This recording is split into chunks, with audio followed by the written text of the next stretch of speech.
समीर पढ़ाई के सिलसिले में अपने चचेरे भाई के घर पर रहने के लिए आया था। उसका भाई अमित एक टूरिस्ट गाइड था और वह काम के सिलसिले में अक्सर घर से बाहर ही रहा करता था। अमित की पत्नी शोभा घर गृहस्थी के काम निपटाने के बाद अकेली बोर होती रहती थी। उसके 2 बच्चे थे और दोनों स्कूल चले जाते थे। उसके बाद वह आस पड़ोस की महिलाओं से थोड़ी बहुत गपशप कर लिया करती थी, लेकिन पति की कमी कोई दूर नहीं कर सकता था। वह हर पल पति के प्यार के लिए तरसती रहती थी। पति की प्यार भरी छेड़छाड़, उसकी मीठी मीठी बातें, यह सब उसकी किस्मत में थी ही नहीं। अमित जब भी घर पर होता था तो पति का अधिकार जताकर चुपचाप मुंह फेर कर सो जाता था। शोभा तरस कर रह जाती थी कि कभी वह उसका हालचाल पूछे, कभी उसके सिर में दर्द हो तो प्यार से उसके सिर को सहला दे, लेकिन उसका पति तो बस रुपए कमाकर अपना फर्ज पूरा कर लेता था।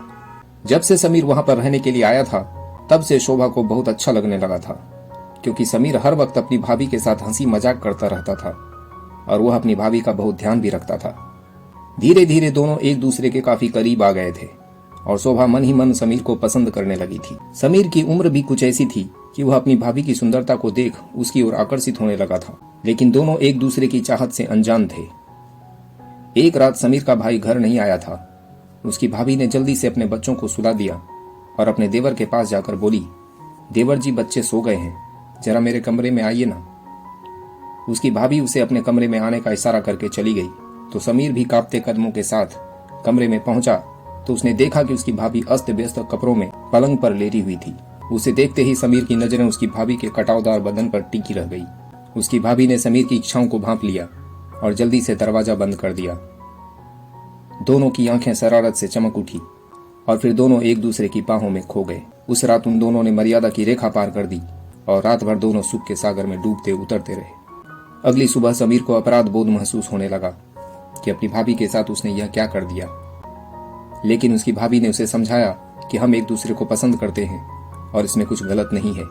समीर कहने लगा, लेकिन जब भैया को पता चलेगा तो क्या होगा।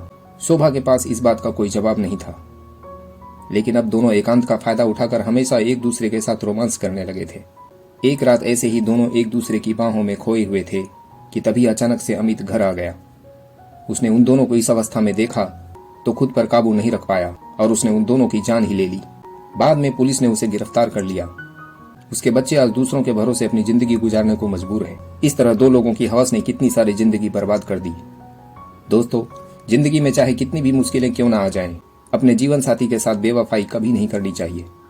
अगर आपको कहानी पसंद आई हो तो सुविचार प्लस चैनल को सब्सक्राइब जरूर करें। धन्यवाद।